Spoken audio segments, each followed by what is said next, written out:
We carry on that tradition today as a working roundhouse with the 3 and coal-fired locomotives and diesel electric that we operate here during the year.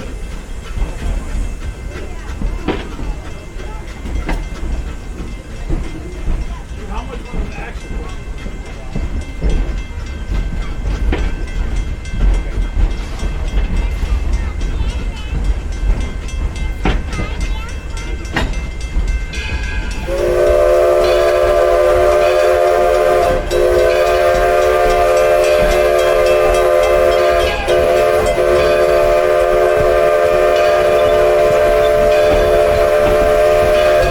We're now approaching the Firestone Farm. This is home to Harvey Firestone, founder of the Firestone Rubber and Tire Company. If you have a chance, stop by the farmhouse, see what you have.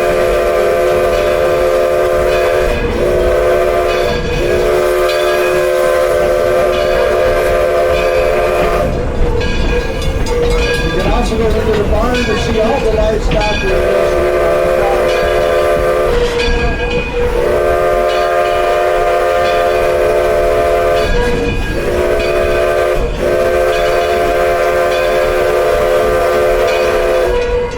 Check out our 2 dairy cattle. They're descendants of the original breeding first brought over by the early colonists for milk and for food.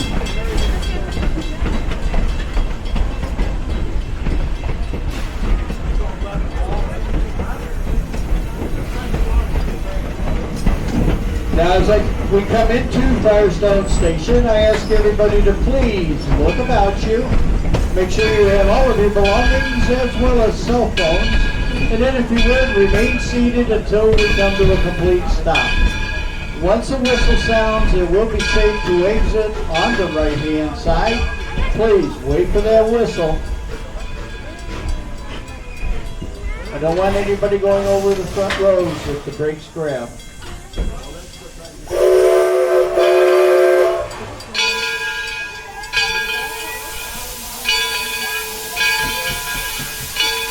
Looks like about a daily here for getting us out on time.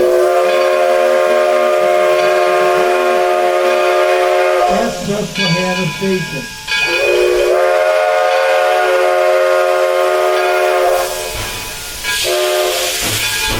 The great building the very protected our paint that we used on its Model A cars that had its soybean oil base.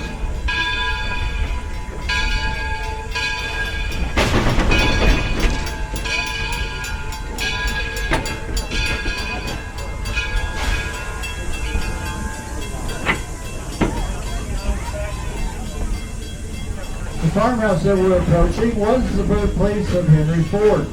He was born here July 30th, 1863. The farm was located just outside of Detroit, and the family raised sheep. If you ever have a chance, stop by the farmhouse and go inside and see what life was like for Henry growing up here as a young boy.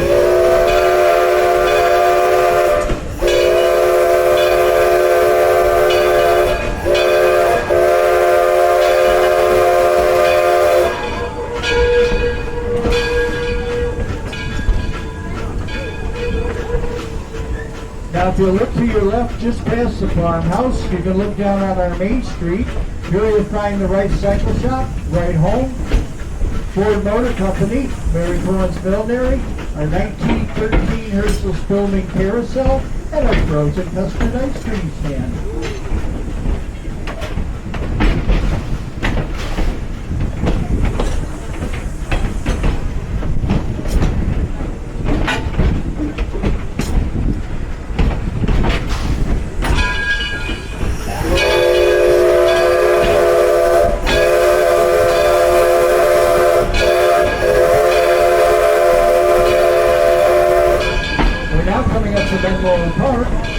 Thomas Edison's laboratory in New Jersey. He's credited with over 1,000 patents for this facility. If you have a chance, stop by, stroll the grounds, and even go inside. You can check out his incandescent light bulb.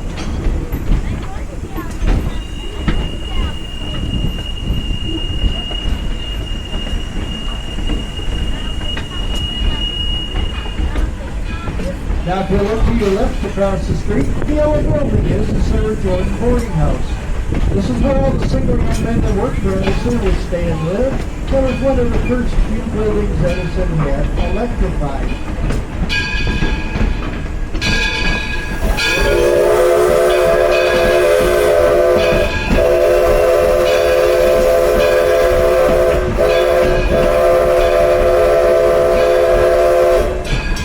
We're now coming up to the Eckley Bridge.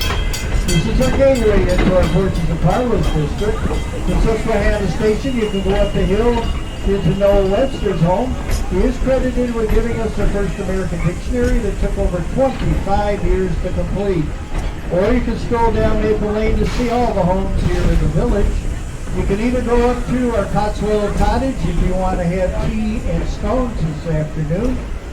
Or you can go to our Susquehanna Plantation, or down the end of Maple Lane to see our windmill and Colonial Daggett farmhouse.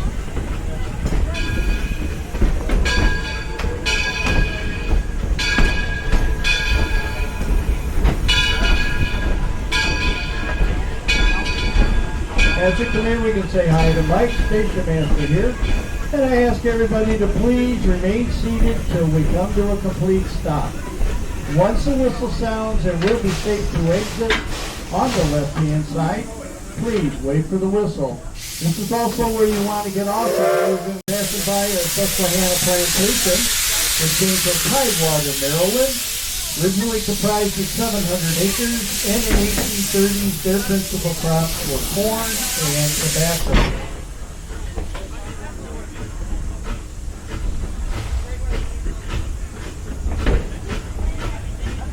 We're now coming up to our Cape Cod windmill, built in 1649 to grind corn and wheat into flour. It is the last known original structure of its kind left in the United States. If you ever want to try colonial living, our Daggett farmhouse next to it predates the American Revolutionary War. It was built in 1754. If you ever have a chance, you can stop by, go inside. They'll be happy to show you what life was like back in our colonial days.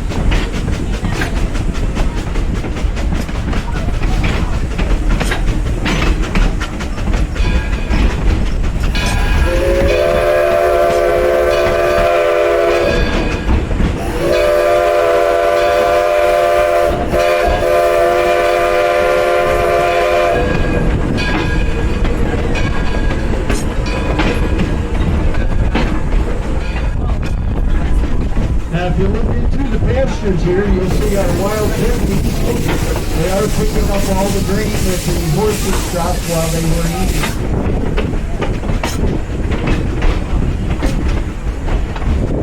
The engine pulling us today is our 1932 Edison.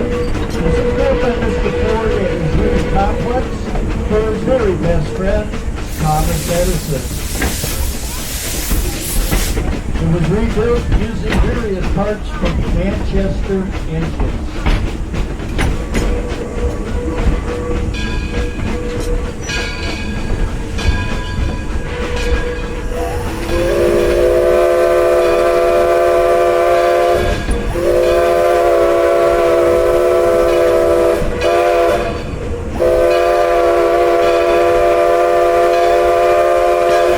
We're now approaching our nature reserve. This is over 20 acres of pristine forest that have been allowed to grow untouched by human hands. This will kind of give you an idea of what it was like to travel across the United States in the early days of the railroad. What our engineer just got doing was called a running blowdown. This is standard procedure on all operating steam locomotives. This was the easiest way of eliminating any sediment that might be forming in the boiler.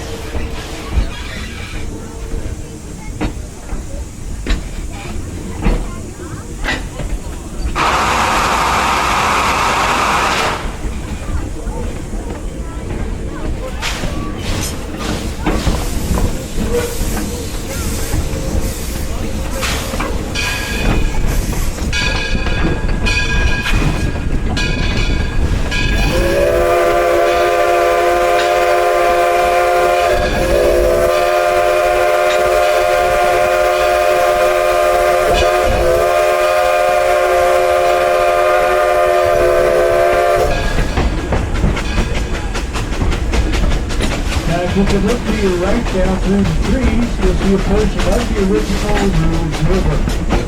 It has been reconnected to the main channel. The water is clean enough to support fish and wildlife.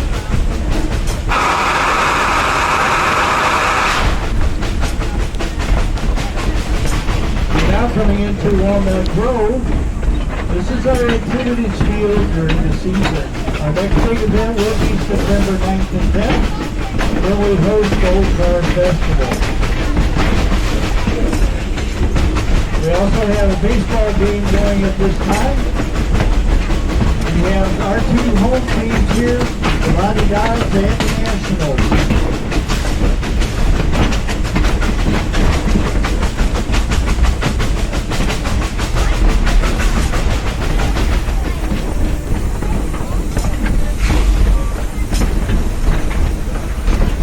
Now approaching our Henry Ford Academy. To attend, you must be a resident of Wayne County.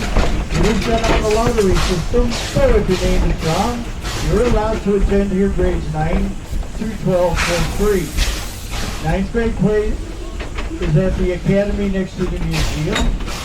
The main building here is for grades 10 and 11. Now as you slowly go around the turn, you'll find 3 Pullman cars that have been combined into 3 large classrooms. This is where the seniors finish out their final year.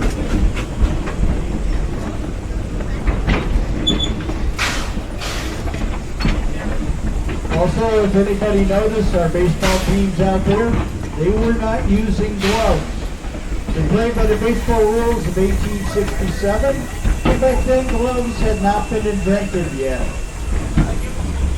Again, I want to apologize for the squeals, but with all the rain that we have had, it has washed the grease off of some spots of the rails.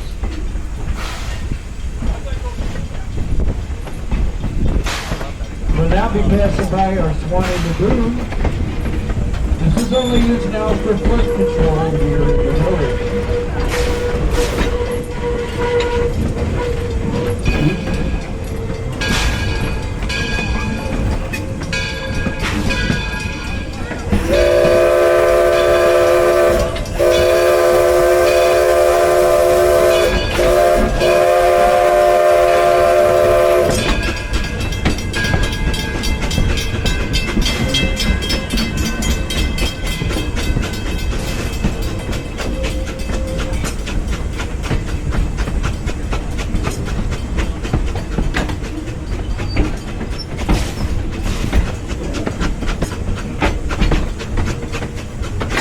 Now, as we climb the hill towards Smith Creek, if you look to your left just past the stone building, you will see the Martha Mary Chapel. This was built by Mr. Ford to honor his mother and mother-in-law. We host a lot of weddings during the year in the chapel. Next to it is a Taste of History, offering a wide variety of food, served cafeteria style. If you prefer a sit-down meal, leave the camera next to it. Was a stagecoach stop between Detroit and Chicago. Our wait staff are dressed in period clothing and the meals are brought to your table. The tavern is still open until 3 p.m. today. Now as we come into Smith Creek, this could be your exit point to go 2 blocks over to Main Street in the Carousel, down the hill to Ford Motor Company and the right cycle stop. Down Junction, you can walk in front of the roundhouse or Sugar Mini Craft Works to watch our artisans creating glass, pottery, printing, and weaving.